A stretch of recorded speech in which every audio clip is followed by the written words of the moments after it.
예, 통합진보당 대변인 홍범입니다. 2월 28일 현안 브리핑 드리겠습니다. 세 가지 말씀드립니다. 다시 안타까운 소식이 온 국민을 울렸습니다. 생활고를 겪던 세 모녀가 지하 새방에서 번개탄을 피워놓고 자살을 했습니다. 대통령의 취임 1년 담화가 온통 경제 성장만을 외칠 때 사회적 관심과 배려가 절실했던 우리의 이웃은 조용히 죽음을 택했습니다.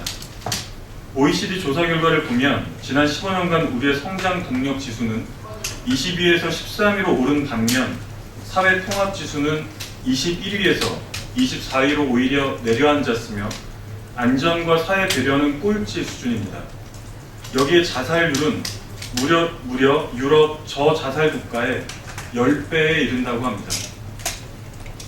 12년 전 방광암으로 아버지가 돌아가신 후 생활고에 시달렸음에도 큰딸이 당뇨와 고혈압에 제대로 약도 챙겨 먹지 못하는 상황이었음에도 새 모녀는 정부의 도움을 전혀 받지 못했습니다. 지난 대선 경제민주화가 최고의 화두가 되었을 정도로 사회 양극화가 심각한 상황입니다. 경제활성화가 만병통치약이라고 생각한다면 그야말로 엄청난 착각입니다. 엄정한 현실 인식과 특단의 대책이 필요합니다. 새 모녀는 마지막 가는 길에도 연방 죄송하다고 했습니다. 정작 죄송한 것은 남은 우리들입니다. 더 이상 안타까운 죽음이 되풀이되지 않도록 하는 것 역시 우리들의 몫입니다. 삼가 고인의 명복을 빕니다.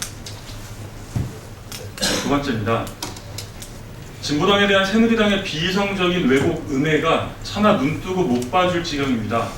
황교안 대표는 어제 1심이 끝났으니 국고 보조금과 이석기 의원 제명안 등을 결정해야 한다고 주장했습니다. 귀를 의심할 만한 주장입니다. 판사 출신으로 누구보다 헌법 정신에 대해서 잘 아실 만한 분 아닙니까? 혹여 2심에서 무죄라는 상식적 판결이 나올까봐 허겁지겁 제명하겠다는 것입니까? 새누리당은 논문 표절이라는 최종 결론까지 난 문대성 의원에 대한 복당 논란을 먼저 처리해야 할 것입니다.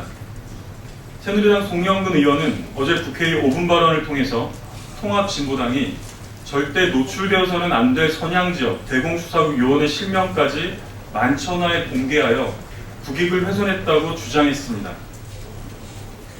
과연 문서를 위조하여 간첩을 조작했다는 혐의를 받는 이인철 영사가 보호해야 할 요원인지는 논외로 하더라도 일단 사실관계 확인은 제대로 하셨는가 묻지 않을 수 없습니다. 진보당의 브리핑은 지난 2월 23일 오전 11시에 이루어졌고 그 이전에 이미 많은 언론의 실명으로 보도가 나갔습니다. 국익훼손 운운하려면 언론에 대한 책임을 묻는 것이 순서 아니겠습니까? 아니면 말고식의 무책임한 비난과 왜곡, 막말 정치를 넘어서 이제는 헌법 정신마저 간단하게 무시해버리는 새누리당의 행태야말로 국민들의 엄정한 심판을 받을 것입니다. 마지막입니다. 박근혜 정권의 외교부는 주한미군의 대변인입니까? 대한민국 외교부가 국회가 질의한 사항에는 제대로 답변하지 못하거나 불성실한 자세로 일관하더니 주한미군의 입장만을 충실히 대변해서 방위비 분담 특별협정의 국회 비준을 겁박하고 있습니다. 이미 이번 부처협상은 퍼주기 협상, 굴욕협상이라는 거센 비판을 받았습니다.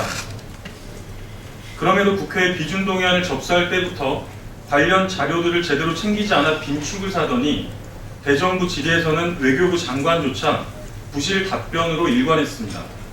천문학적인 미집행금 처리 문제, 무분별한 불법 전용 사태, 이자 발생 및 축적 문제 등 어느 것 하나 속 시원하게 해결된 것이 없습니다. 그러더니 한국인 노동자들에 대한 강제 무급 휴가를 운운하는 주한미군의 입장만을 그대로 되풀이하며 오히려 우리 국회를 겁박하는 것은 외교부의 본분을 깡그리 망각한 행태입니다. 국민과 국회에 대한 모독입니다. 대한민국 외교부라면 우리 국회를 협박할 것이 아니라 거꾸로 주한미군을 설득하는 것이 마땅한 일 아닙니까? 국회의 의무는 앞으로 5년 동안 무려 5조 원이 넘게 들어갈 국민 혈세에 대해 꼼꼼하고 면밀하게 검토하는 일입니다.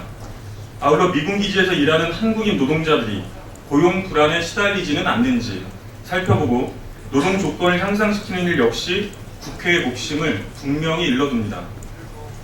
외교부야말로 어느 나라 외교부인지 똑바로 인식하고 제 역할을 똑똑히 해야 할 것입니다. 무엇보다 목표 시한을 넘겨 4월에서 6월에 비준되었던 지난 2002년 5차, 2005년 6차, 2007년 7차 협상에서 실제로 강제 무급휴가가 있었는지를 먼저 살펴보십시오. 이상입니다.